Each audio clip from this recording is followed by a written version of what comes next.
नमस्कार दोस्तों, आप देख रहे हैं नॉलेज यूनिवर्स वन और मैं आपका मित्र विकास। दोस्तों, आपने मेरे जो लास्ट प्रीवियस वीडियो में मानव शरीर के प्रमुख अंग जो भाग 1 देखा था, यह उसका मानव शरीर का भाग 2 करके पार्ट है। और इसमें जो उस वीडियो में रिलेटेड हमने जानकारी ली थी उसके क्वेश्चन आंसर हैं। और ये बहुत ही महत्वपूर्ण, मैं 25 क्वेश्चन आंसर लेके आया हूँ, जिनमें से लगभग 1 या 2 प्रश्न प्रतिवर्ष पूछे जाते हैं। तो चलिए दोस्तों, स्टार्ट करते हैं आज का टॉपिक। दोस्तों, इसमें वीडियो में मैंने एक लाइन का क्वेश्चन और उसका आंसर दिया है, ना कि कोई मल्टीपल चॉइस का आंसर दिए हैं, तो जो आपको सीधे सीधे याद करने हैं। तो शुरू करते हैं अपना आज का पहला प्रश्न। सर्वप्रथम रक्त परिसंचरण तंत्र का अध्ययन किसने किया था? मित्रों, मैंने उसमें बताया था आपको, इसका उत्तर है डॉक्टर विलियम हार्वे, जो इंग्लैंड के वैज्ञानिक थे। और इनका जन्म 1 अप्रैल 1578 को हुआ था और इनकी मृत्यु 3 जून 1657 को हो गई थी। तो आपको याद रखना है, अगर क्वेश्चन आता है रक्त परिसंचरण का अध्ययन किसने किया था या खोज किसने किया था, तो इसका उत्तर है विलियम हार्वे। चलिए बढ़ते हैं अपने दूसरे प्रश्न की ओर। मानव रुधिर का पीएच मान कितना होता है? अब आपको लग रहा होगा ये पीएच क्या है। तो दोस्तों, लगभग तो मुझे लगता है कि 80% लोग तो इसे जानते होंगे कि पीएच मान क्या होता है। फिर भी मैं बता दूं, पीएच का फुल फॉर्म होता है पोटेंशियल ऑफ हाइड्रोजन और हम लोग कभी कभी इसको पावर ऑफ हाइड्रोजन भी कहते हैं। और ये हर लिक्विड का लगभग पीएच सबका अलग अलग होता है। तो चूंकि अभी हम लोग मानव के रुधिर के संबंधित पढ़ रहे हैं, तो यह क्वेश्चन बहुत ही इंपॉर्टेंट है मित्रों। कई बार पूछा गया है कि मानव रुधिर का पीएच मान कितना होता है, तो इसका उत्तर है 7.4। दोस्तों, इसे याद रखना। और मैं बता दूं कि और भी प्रकार के लिक्विड हैं, जैसे दूध है, मनुष्य की लार है, हमारा गैस्ट्रिक जूस है, अम्ल हैं, क्षार हैं, इनके सबके पीएच अलग अलग होते हैं। तो मैं उसका एक नेक्स्ट वीडियो लाऊंगा जिसमें सभी पीएच मान अलग अलग आपको दिखाएंगे। चलिए बढ़ते हैं अपने तीसरे क्वेश्चन की ओर। रक्त का शुद्धिकरण कहाँ होता है? तो दोस्तों, किस अंग में रक्त का शुद्धिकरण होता है? मैंने पिछले वीडियो में बताया था, वो है हमारा गुर्दा या किडनी। हमारे रक्त का शुद्धिकरण या शोधन गुर्दे में होता है और इसका जो अपशिष्ट पदार्थ है वो मूत्र या पेशाब के रास्ते से बाहर होता है। और जिन लोगों या मनुष्यों के गुर्दे काम नहीं करते हैं, लैप्स हो जाते हैं, किसी कारण वो खराब हो जाते हैं, तो फिर उनको लिए कृत्रिम प्रक्रिया डायलिसिस का उपयोग करना पड़ता है, जो रक्त का शुद्धिकरण करते हैं। चलिए बढ़ते हैं हमारे चौथे क्वेश्चन की ओर। पित्त बाइल किसके द्वारा पैदा किया जाता है? तो आपको पता है कि जो हमारा पित्त कौन पैदा करता है दोस्तों, वो है हमारा यकृत, लीवर। क्योंकि यकृत क्या है, हमारी सबसे बड़ी ग्रंथि है ना कि अंग। मैंने बताया था पिछले वीडियो में कि यदि आपसे क्वेश्चन पूछा जाता है कि मनुष्य का सबसे बड़ा आंतरिक अंग, वो तो होता है फेफड़ा। और लेकिन अगर यह पूछा जाए कि मनुष्य की सबसे बड़ी ग्रंथि, तो वो होता है हमारा लीवर। ये याद रखना है आपको। चलिए बढ़ते हैं हमारे क्वेश्चन नंबर 6 की तरफ। स्वस्थ मनुष्य का रक्तचाप कितना होता है? इस सिस्टोलिक और डायसिस्टोलिक में पूछा जाता है दोस्तों। तो इसका उत्तर है 80 mm से 120 mm। और जब इसके ऊपर हो जाता है तो हम कह देते हैं कि मनुष्य को हाई ब्लड प्रेशर की समस्या हो गई है। और या 80 से जब नीचे आ जाता है, या 120 डायसिस्टोलिक भी हमारा नीचे आता है, तो उसे हम लो ब्लड प्रेशर कहते हैं। तो आपको याद रखना है कि स्वस्थ मनुष्य का रक्तचाप कितना होता है, 80 से 120 mm। चलिए दोस्तों, क्वेश्चन नंबर 7 की तरफ। मनुष्य के रुधिर का रंग लाल किसके कारण होता है? बहुत ही इंपॉर्टेंट, वेरी इंपॉर्टेंट क्वेश्चन है दोस्तों। तो इसका उत्तर है हीमोग्लोबिन।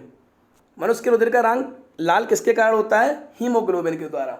अब दोस्तों, लाल क्यों होता है मैं आपको बता दूं, क्योंकि मनुष्य के हीमोग्लोबिन में जो आयरन होता है, लोहा Fe होता है, उसकी मात्रा ज़्यादा होती है और इसके कारण इसका रंग लाल होता है। तो आपको याद रखना है, यदि पूछा जाता है मनुष्य का लाल रंग किसके कारण होता है, जो रुधिर है, अपना रक्त है, ब्लड है, तो उत्तर उसका होगा हीमोग्लोबिन के द्वारा।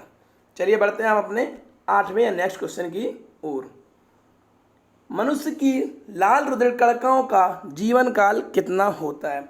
दोस्तों, मनुष्य या जो भी प्राणी है, हमारा जो रक्त है उसमें 2 प्रकार की कणिकाएं होती हैं, एक लाल रुधिर कणिका और एक श्वेत रुधिर कणिका। तो ये दोनों ही कणिकाओं के अलग अलग कार्य हैं। तो जो लाल रुधिर कणिका होती है, ये क्या करती हैं, मनुष्य के शरीर में जो हीमोग्लोबिन का संचरण होता है इनके द्वारा, और जो लाल रुधिर कणिकाएँ हैं इनका जीवन काल होता है 120 दिन। 120 दिन के बाद ये अपने आप इसको डैमेज कर दिया जाता है मनुष्य के शरीर के ही द्वारा। तो एक क्वेश्चन भी कभी कभी आता है कि लाल रुधिर कणिकाओं का कब्रिस्तान किसे कहते हैं। तो दोस्तों मैंने वो इसमें नहीं डाला, फिर भी मैं आपको बता दूं, लाल रुधिर कणिकाओं का जो कब्रिस्तान कहते हैं या शमशान घाट भी कभी कभी पूछ देते हैं, वो होता है हमारे शरीर का प्लीहा। प्लीहा में जाकर ये डैमेज होकर ख़त्म हो जाती हैं। तो दोस्तों आपको याद रखना है, मनुष्य की लाल रुधिर कणिकाओं का जीवन काल 120 दिन होता है। आगे बढ़ते हैं। लाल रुधिर कणिकाओं का उत्पादन किसके द्वारा होता है? तो इसका उत्तर है दोस्तों हमारी अस्थि मज्जा। जो हमारी सर्वाइकल स्पाइन हो, तो सॉरी सर्वाइकल नहीं, हमारी जो स्पाइन है, टोटली स्पाइन की बात कर रहा हूँ मैं, इसमें हमारे में होता है मेरू रज्जु जो हमारी है उसमें एक होती है अस्थि मज्जा, से अंग्रेजी में हम बोन मैरो भी कहते हैं। तो इसमें हमारी आरबीसी का उत्पादन होता है। याद रखना दोस्तों, जो लाल रुधिर कणिकाएँ हैं उनका उत्पादन होता है अस्थि मज्जा या बोन मैरो में होता है। ठीक है, बढ़ते हैं अपने 10वें प्रश्न की ओर। सफ़ेद रुधिर कणिका या श्वेत रक्त कण WBC वाइट ब्लड कार्पेल्स का मुख्य कार्य क्या है? तो दोस्तों मैं बता दूं, इसका मेन इंपॉर्टेंट कार्य होता है रोग प्रतिरोधक क्षमता उत्पन्न करना। यानी किसी भी रोग बीमारी से जो हम लड़ते हैं, हमारा शरीर वो किसके कारण लड़ता है? श्वेत रुधिर कणिकाओं के कारण। जब भी कोई बाहरी तत्व, वायरस, बैक्टीरिया हमारे रुधिर में प्रवेश करता है तो सबसे पहले WBC उनके सामने खड़ी हो जाती हैं लड़ने के लिए, हमारे शरीर में इम्यूनिटी बढ़ाती हैं और उनसे लड़ती हैं, जिससे हम लोग नेचुरल वे में सही होते हैं। तो आपको बता दें ये WBC ही हैं जो हमारे शरीर में रोग प्रतिरोधक क्षमता को उत्पन्न करते हैं। चलिए बढ़ते हैं हमारे नेक्स्ट क्वेश्चन की ओर। श्वेत रुधिर कणिकाओं का जीवन काल कितने दिन होता है? तो दोस्तों इसका उत्तर है 2 से 5 दिन। और हमारी आरबीसी का कितना था? 120 दिन, लगभग 4 महीने। और जो हमारी श्वेत रुधिर कणिकाएं हैं वो 2 या 5 दिन में बनती हैं, ख़त्म हो जाती हैं, फिर बनती हैं, ख़त्म हो जाती हैं। कभी कभी दोस्तों इनसे पूछ लिया जाता है कि नया क्वेश्चन बना है, हमने देखा है कहीं कहीं कि सबसे बड़ी श्वेत रुधिर कणिका कौन सी होती है? तो आपको बता दें उसका उत्तर होता है मोनोसाइट। कई प्रकार की होती है, लिम्फोसाइट है, मोनोसाइट है। तो सबसे बड़ी जो रुधिर कणिका होती है, श्वेत रुधिर कणिका, वो होती है मोनोसाइट। मैं इसको नाम भी लिखे दे रहा हूँ, आप लोग देख लीजिएगा,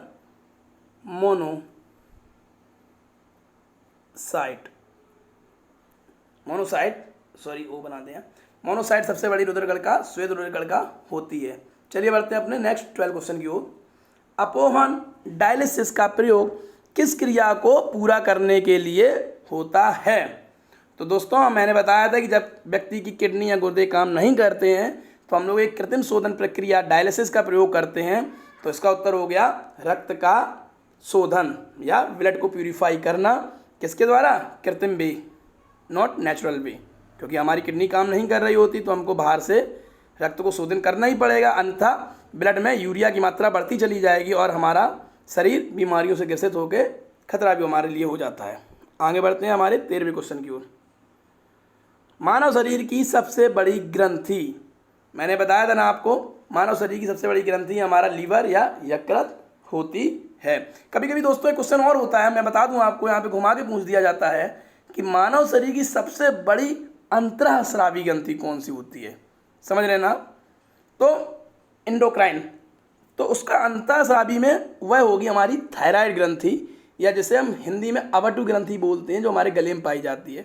मैं अभी कोई भी हार्मोनल ग्रंथि को नहीं बता रहा हूँ इसमें, क्योंकि उसके लिए मैं नेक्स्ट वीडियो के लिए टॉपिक लेके आऊँगा आपको, जिसमें पिट्यूटरी ग्रंथि है, थायराइड ग्रंथि हैं, कई ग्रंथियाँ हैं, उसके बारे में पूरा जो हार्मोन को स्रावित करती हैं हमारे, उसको मैं पूरी तरह अच्छे से बताऊंगा। तो अभी के लिए क्वेश्चन केवल है मानव शरीर की सबसे बड़ी ग्रंथि हमारा लिवर यकृत होता है।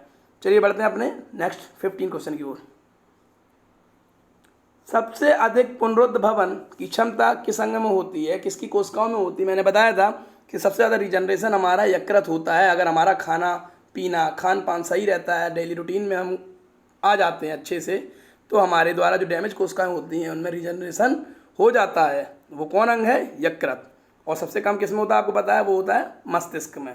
तो सबसे ज़्यादा लीवर की कोशिकाओं में पुनरुद्भवन की क्षमता होती है। आगे बढ़ते हैं अपने 16वें क्वेश्चन की ओर। वयस्क मानव शरीर में कुल हड्डियों की संख्या कितनी होती है? सबको ही पता है, लगभग वेरी इजी क्वेश्चन, 206 पर मैंने इसलिए यहाँ रखा है क्योंकि ये बहुत ही इम्पोर्टेंट होता है। मनुष्य की सबसे बड़ी और सबसे छोटी हड्डी कौन सी होती है, हमारा 17वां क्वेश्चन। तो दोस्तों इसमें सबसे बड़ी हड्डी जो शरीर की होती है वो होती है हमारी फीमर, जिसका वैज्ञानिक नाम है, और जिसे हम जांघ की हड्डी या थाई बोन कहते हैं, जो हमारे कूल्हे से लेकर हमारे घुटने तक होती है। और सबसे छोटी होती है स्टेपस, स्टेपीज भी बोलते हैं कभी कभी इसको, जो हमारी ईयर ऑस्केल होती है, हमारे कान की हड्डी होती है बिल्कुल छोटी सी। यह सबसे छोटी हड्डी हमारे शरीर की होती है, मानव शरीर की। चलिए बढ़ते हैं हमारे नेक्स्ट 18वें क्वेश्चन की ओर। दोस्तों ये बहुत ही इंपॉर्टेंट क्वेश्चन है, और मैं आपसे एक और रिक्वेस्ट करना चाहूँगा कि जिन दोस्तों ने मेरा चैनल अभी तक सब्सक्राइब नहीं किया तो प्लीज़ उसको सब्सक्राइब कर दें। मैं इस चैनल में आपके लिए general science, geography, history, math, अंग्रेजी, इनके बहुत ही सिलेक्टेड क्वेश्चन लेके आने वाला हूँ। और नेक्स्ट दिनों में, अगले दिनों में मैं फेस कैम का भी वीडियो जारी कर दूँगा। तो तब तक के लिए दोस्तों अपना साथ देते रहें, मेरे चैनल को सब्सक्राइब करते रहें, लाइक करते रहें। और हमारा 18 क्वेश्चन है आज का, सर्वदाता रक्त समूह। सर्वदाता का मतलब जो रक्त समूह सर्व जगह दिया जा सके। और सर्वग्राही रक्त समूह कौन से हैं? आपको पता है कि हमारे शरीर में 4 हैं ब्लड ग्रुप, ए, बी, ओ और ए बी। तो दोस्तों मैं बताना चाहूँगा जो सर्वदाता ब्लड ग्रुप है वह होता है ओ। ओ ग्रुप का जो व्यक्ति होता है वो किसी को भी अपना रुधिर दान कर सकता है, रक्तदान कर सकता है। और जो सर्वग्राही होते हैं वो हमारा होता है ए बी समूह, जो किसी से भी ब्लड को ले सकते हैं। आपको याद रखना है, मिसगाइड नहीं होना है, भूलना नहीं है। सर्वदाता होता है ओ और सर्वग्राही होता है ए बी। चलिए बढ़ते हैं हमारे 19वें क्वेश्चन की ओर। मनुष्य के सामान्य शरीर का तापक्रम कितना होता है? इसका सही आंसर है 98.4 फ़ारेनहाइट। जो एफ बना है वो हमारा एक मापक होता है, फ़ारेनहाइट को दिखाता दर्शाता है। और यदि दोस्तों एक चीज़ मैं और बता दूं कि अगर कभी कभी पूछ देते हैं वहाँ पे फ़ारेनहाइट में ना दे के सेंटीग्रेड में होते हैं तो ये होता है 37 डिग्री सेंटीग्रेड। याद रखना है आपको। चलते हैं हमारे नेक्स्ट क्वेश्चन की ओर।